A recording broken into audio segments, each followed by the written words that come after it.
Hi,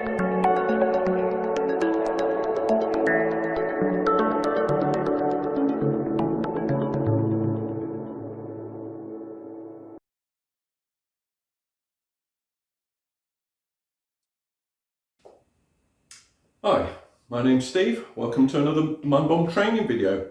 Today's topic is how to conduct an effective business meeting. So much is divisive about meetings in business, especially nowadays with virtual meetings as well as the physical meeting. But really, to me, the rules are the same. How you want to make it effective for the business. It doesn't really matter whether you're in the same room or 1,000 miles away. The principles are the same, and that's what I want to talk a bit more about today. So really, make them effective and make the most of it. Banish the boring, unproductive meetings. So here's my top tips anyway as to how to make the meeting effective. So first one is to actually check whether you need to hold the meeting at all. Consider, well, I'm assuming that you're the boss and the one that's paying the bills, and consider the expenses that are involved. So are you bringing people in from a distance? Do you actually have to have them travel to the meeting? If so, you've got to consider the time as well as the actual travelling expense, but also the number of people involved. If you have quite a number of managers or specialists that are relatively well-paid people, if you want to sit them all in a room for a couple of hours or half a day by the time you've actually gathered and met up and discussed everything, then really it's quite a significant investment that you're making in the meeting. So make sure to start with, have you actually considered the alternatives? Maybe you should actually mix it up and use different forms of communication rather than bringing everyone together at a particular time, especially if it's a regular meeting. If it's something that you've done on a regular basis, don't let it just become a habit. Challenge it from time to time and make sure that you're actually getting the money's worth out of it in terms of bringing everyone together at a particular time. So that's number one. Check the cost benefit on any proposed meeting. So the second tip is to consider the attendees. You want to think about who you're actually going to invite to your meeting, who it is that you want input from. And when you've put together your list of attendees, also think about whether you need all of the people all of the time. So consider maybe you've got specialists within a business, whether you really need the IT guy to actually sit through the whole of a 2-hour meeting to discuss his 10-minute bit, which is a development of the IT. So maybe you bring in the HR manager at the start of the meeting to talk about the people issues to do with whatever it is the project is that you're talking about.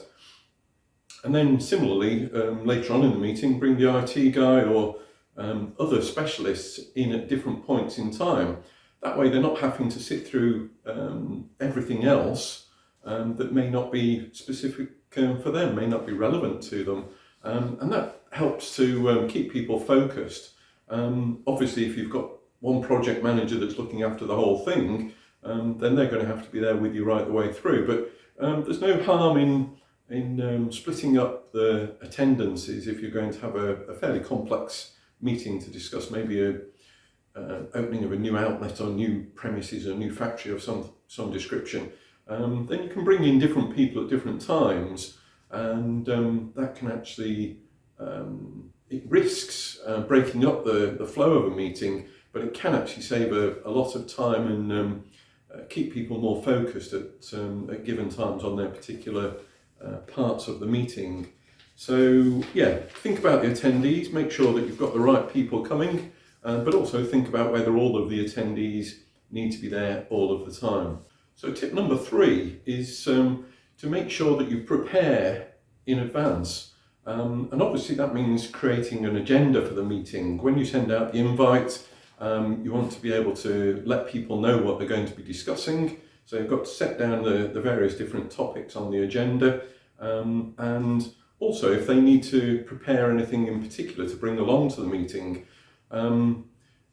especially important if everyone's got some fairly complex report or detail to go through. Make sure you get that circulated in advance so that they can all shouldn't have any excuse for turning up and reading it on the day of the meeting. There's nothing worse than being presented in a meeting with a fairly complex document that you've then got to wade through, and everyone's scrolling through all the different pages and trying to get up to speed actually in the meeting itself. Make sure it's prepared and set the ground in advance so that everyone should know, they should have done the homework and they should actually know what they're going to be talking about, and bring their particular thoughts on the subject. So make sure that that's actually circulated along with the agenda items, and then people will obviously know where their specialist part of the input is going to be required. Also, when you circulate the agenda, make sure that you ask for input from anyone else that's going to be at the meeting.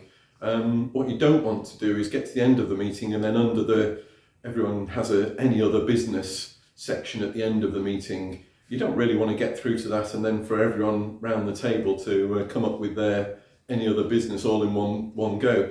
Let them know in advance if they've got anything to specifically bring up at the meeting. Then tell you, and you can actually add it to the agenda items before you meet. And that way you also get to control whether things are relevant and whether they should actually be discussed at that particular time or whether they can be dealt with elsewhere. But yeah, one of my pet hates is too much on the any other business side of things that you've got no control over, and it's very difficult to actually prepare for that. But yeah, if you can, make sure that everyone lets you know in advance and then you can add it to the agenda. If you think it's something that's relevant, get their input into that. So tip number 4 is how you manage the progress of the meeting. One of the things that you need to do is to make sure that everybody has their opportunity to speak. It's quite a balancing act between getting the contribution from everybody, making sure that they all contribute and people feel involved, and you don't want to be excluded effectively from a meeting. So yeah, you need to be able to manage the contributions, but equally you need to be able to manage the time of those contributions. As the chairperson of your meeting, you need to be able to concentrate on the agenda as it's laid down, and you should have a rough idea of each item, how long it's going to take to get through. So it's up to you to keep in control of that time and keep the agenda flowing so that it actually runs through, so that you don't spend all of the time discussing one item and then rush through the other 7 or 8 that you've got on the agenda. Make sure that you're actually progressively working through it and managing the input into the meeting from all the various different people that should be there. Equally, if somebody's taking too long over their contribution, it's up to you to step in and either bring them back onto the topic if they've wandered off topic, or make sure that they're actually a bit snappier in any presentation. And it's interesting actually, if you can get that kind of short and snappy contribution from 1 or 2 people, everybody else within the meeting should actually adopt the same kind of style, and you can actually flow through and get through a lot of stuff very quickly. If people get used to the fact that they're going to have to be concise and fairly brief about what they're actually going to go through, there's nothing worse than having a slide presentation or a PowerPoint presentation that just goes on and on and on. Really, you want to get stuff through very quickly, and then just summaries on the PowerPoint if you're going to use it at all. And then everyone gets used to the idea that you're not going to hang about. You can get through stuff as quickly as possible. So, trying to encourage people to be short and snappy brings me onto point number 5, is timekeeping. And it's not only about the time that's spent in the meeting, it should also be to do with attending at the right time. So again, as the chairman, if you've allocated different slots for different people to come into that meeting, you want them all to run punctually, make sure that they're actually in 5 minutes before, do their bit, and then they can leave again and you can move on to the next item. But get people used to the fact that you're not going to hold the meeting up If that means that somebody's running late, you'll have to change the agenda around, juggle things about a bit and make sure that they can actually come in later on into the meeting itself. But equally, people need to be getting used to the idea that they need to be there 5 minutes early, prepared, and go through what they need to go through. And if they aren't there, then they need to understand that you're going to move on without them. You're not going to hold everything up and wait for them. So if you set those expectations, then you can actually get a much snappier and more effective result. In terms of the length of time for the meeting, don't overdo it. Sometimes it can actually be everyone can benefit from a very fairly brief run through of things to bring people up to speed. It doesn't need to have a lot of input from everyone around the table. So sometimes you can actually just do something that might be half an hour or so, just to keep everyone up to speed. And if things are, whatever the development is, if things are moving very quickly, you might want to do that kind of briefing on a regular basis. On the other hand, you may be talking about a monthly management meeting, which might take a couple of 3 hours normally. So it's up to you to manage the time and decide on which is going to be the most benefit for the type of meeting that you're going to hold. But just keep focused on whether you actually need to have a very short briefing or whether you're going to have some more involved in complex discussions. Tip number 6, it's about the minutes of the meeting. Don't ask me why they're called the minutes, but it's basically just the record of what's said, what's discussed. And it's a really important part of any business meeting. So in advance, when you're talking about the attendees, in a smaller business, then really you've just got to nominate one of the attendees that is going to take the minutes, probably one of your more organised people that will actually be able to jot down while they're discussing things, jot down effectively what's been discussed, and most importantly, what action's been agreed. And at that meeting, you really want to be putting a name to every agreed action so that everybody understands who is going to follow up a particular action after the meeting.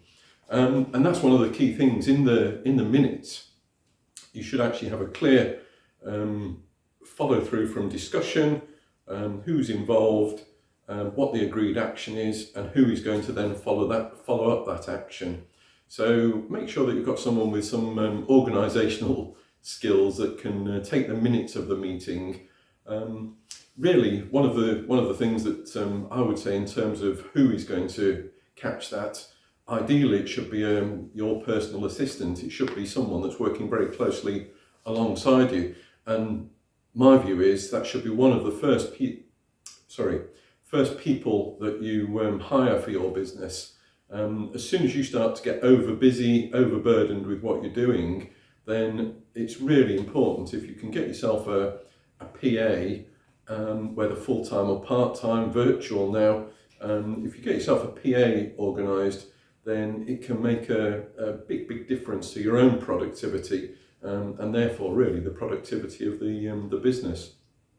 For looking at the minutes of a meeting, then it's really important to make sure that is organised, captured, and then obviously action, so that you can follow up who's supposed to be doing what. Just one good point on the taking of the minutes. Then as the boss, you're not really going to be able to do that yourself. You're not going to be able to control the meeting, bring everybody into the discussion, and start taking notes and writing down everything that you're expecting to be done. So just at the end of the meeting, sit down after everybody else has gone with the person that's actually taken the minutes. Just take 5 minutes to go through, make sure your understanding is the same as the minute takers, and you've got then the editorial control over the notes that actually leave the meeting, so that whatever it is that you're expecting should actually match the minutes and the agreements and the actions that will then follow through afterwards. So just before it gets circulated as the minutes of the meeting after, then make sure that you've actually had a quick discussion with the person that's taken the minutes, and make sure they've got the detail that you're expecting as well, so that they haven't missed anything that you're expecting that should be in the minutes of those meetings. So take that 5 minutes, and that will then capture the important parts, the discussion from the meeting, that can then be followed up afterwards. So in summary, if you can keep control and keep the meeting moving, then as the boss you can make the whole thing much more effective and productive for your business. And you should be able to banish those boring meetings and make sure that people get the most out of it. From your side, use the time wisely, and then everybody will actually follow the same example, and they should actually come to see any of your meetings then as a useful and productive use of their time. And it's a virtuous circle. Once you actually get into that setting, then people will know what to expect, and hopefully everybody will be more focused and productive as a result. So that's it. Follow those top tips, and hopefully it'll make a difference to those meetings. Banish those boring and unproductive meetings. Thank you for watching, and as ever, if you're not subscribed, make sure to subscribe, hit the link below. And as you know, I'm now on Instagram and Facebook, so if you want to follow me on there and have a look at some of the regular stuff that we're putting out on Instagram and Facebook, then the links are also below in the details. So thank you for watching, and see you next time. Thank you.